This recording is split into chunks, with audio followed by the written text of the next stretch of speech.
Okay, you guys, we're gonna do Edgar Allan Poe's Pie Part 2. So these are math puzzles and classic poems, really famous poems, but there's a math problem to be solved. So every time I read it, make sure you pause it, try to figure it out, and then I will give you the answer. So we already did Part 1 yesterday. Now we're on Robert Frost's Boxer Shorts. And this is inspired by Stopping by Woods on a Snowy Evening by Robert Frost. Really funny illustration. Whose underwear? I wish I knew. Who left these for me? All brand new. $5.90 a pair? They're not my size. I'm 42. And 14 pairs? Why, I could share a few with you with some to spare. If 9 are cotton, cotton blend, and 5 are silk, then let's compare. On each set, how much did he spend? Arithmetic is just a friend to multiply, divide, or add. And what's the total in the end? These boxer shorts are not half bad, with lion, tiger, stripes, and plaid. My tidy whities look so sad. My tidy whities look so sad. All right, you might have to rewind that one. The answer is 9 multiplied by $5.90 equals $53.10. And then you take the 5, multiply that by $5.90, you get $29.50. So you add the $53.10 and the $29.50, and you add that together and you get $82.60 total. So $82.60 that he spent buying all that underwear. All right, now we're on Eleanor Farjan's math sub, inspired by W is for Which by Eleanor Farjan. I hope I'm pronouncing that correctly. I met a wizened woman and she was skin and bones. She said, I'll be your sub today. I'm Mrs. Numerical Jones. Some kid yelled, hey, how old are you? She smiled and said, let's see if you know the answer. Easy as 1, 2, 3. I'm twice as old as Jericho, my cat who turned 14. Now multiply by 5 and then divide by 2. Darling, my parakeet can tell you how old I am. She speaks. She's mastered Mrs. Numerical's numerical techniques. Miranda guessed, you're 80. George bellowed, 81. Taniqua shouted, 64. Oh, we had lots of fun. When bending over laughing, how she rattled skin and bones, till Artie finally guessed the age of Mrs. Numerical Jones. So she said, remember, I'm twice as old as Jericho, my cat who turned 14. Now multiply by 5 and then divide by 2. All right, let's see. So Mrs. Jones, so you take the 2, multiply by 14, you get 28. Then you do the 28 multiplied by 5 equals 140. 140 divided by 2 equals 70 years old. That's how old she is. Okay, next one is A.A. Milne's Spooky Garden, inspired by Us Too by A.A. Milne. Wherever I am, there's always Boo. Boo in the flowers with me. The size of our garden is 8 by 2. How much wire for our fence, says Boo, if it wraps all around as it ought to do? Let's guess together, says Boo to me. Let's guess together, says Boo. What's 8 plus 2, I say to Boo. That's 10, Boo says to me. But 8 plus 2 will not quite do. It's 8 plus 2 times 2, says Boo. It's how much wire we need for you to wrap around, says Boo to me. To wrap around, says Boo. The perimeter, I say to Boo. Perim, says Boo to me. The area from a bird's eye view of a garden plot, says Boo. But now we have 2 sums to do. Let's think together, says Boo to me. Let's think together, says Boo. So I'll repeat the first, because this one has 2 answers. So the first one is, what's 8 plus 2, I say to Boo. That's 10, Boo says to me. But 8 plus 2 will not quite do. It's 8 plus 2 times 2, says Boo.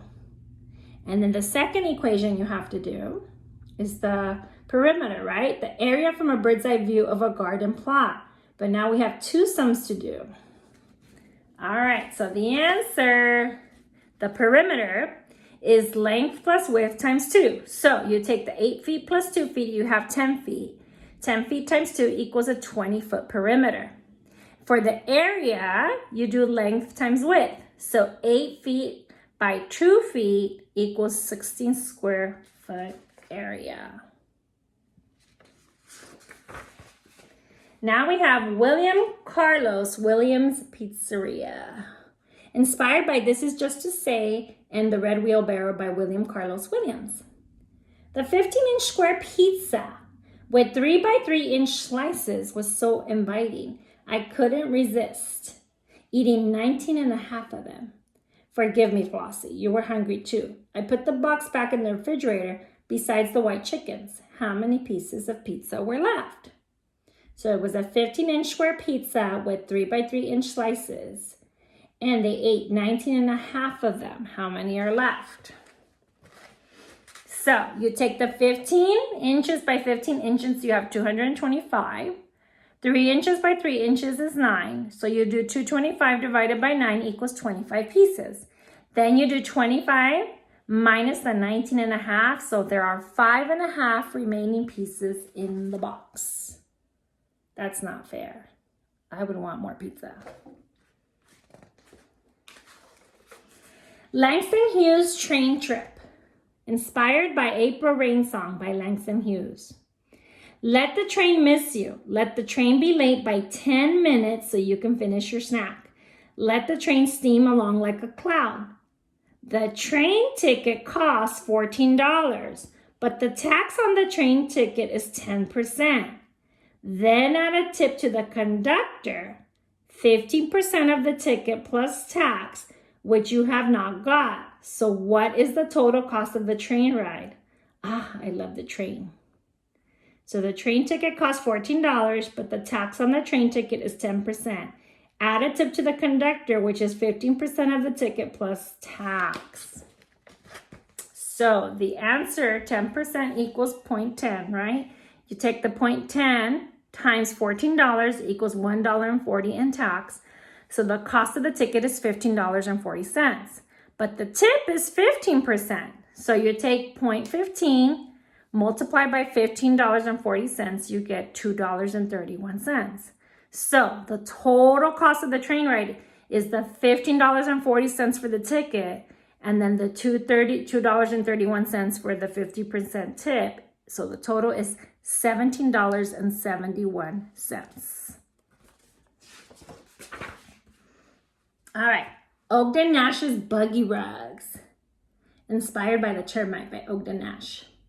Some termite burrowed under rugs and found 313 bugs.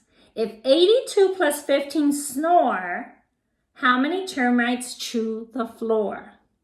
So there's 313 bugs, but 82 plus 15 snore, they're sleeping. How many termites are chewing? So you do the 82 plus 15, you have 97 termites that are sleeping. You do the 313 original termites minus the 97 that are sleeping. So 216 are chewing the floor. 216. All right. Now we have 2 more stories. John Ciardi's Shark Dentist. This one's inspired by About the Teeth of Sharks by John Ciardi. The thing about a shark is teeth, said shark expert my brother Keith. To study sharks, he happily set sail to greet them out at sea. Keith counted the first pointed row, 812, 4 rows to go. If each one of those had half as many, how many teeth would equal plenty? Before Keith finished adding, he was swallowed by shark dentistry. So, the first pointed row had 812, and there were 4 more rows to go, and each of those had half as many. So you had 812 teeth in one row, and then you had 4 times half of 812. So that equals 4 by 406, which equals 1,624 in the other rows. So you add the 812 and the 1,624, and in total, the shark has 2,436 teeth. Our last one is Shel Silverstein, Hippopotamus. This one's inspired by Boa Constrictor poem by Shel Silverstein. Oh, I'm being eaten by a hippopotamus at 4% per bite. He's biting my ankles, biting my toes, my shins and knees, never mind my clothes. He's biting my thighs, my tummy tum, biting my lips. Ow, he bit my bum. That hippopotatum. How many bites from top to bottom is enough for a hungry hippopotatum? Oh, that's a tricky one. So at 4% per bite, he's biting my ankles, biting my toes, my shins and knees, never mind the clothes. He's biting the thighs, the tummy tum, biting my hips, and then he bit the bum. So how many bites from top to bottom? So 100% of course is 1, but she said about the 4%, so that's 0.04. So if the hippopotamus ate 4% of me with each bite, then to eat 100% of me, he must have taken 1 divided by 0.04. He must have gave her 25 bites. That's a lot. Hope you enjoyed that. Bye.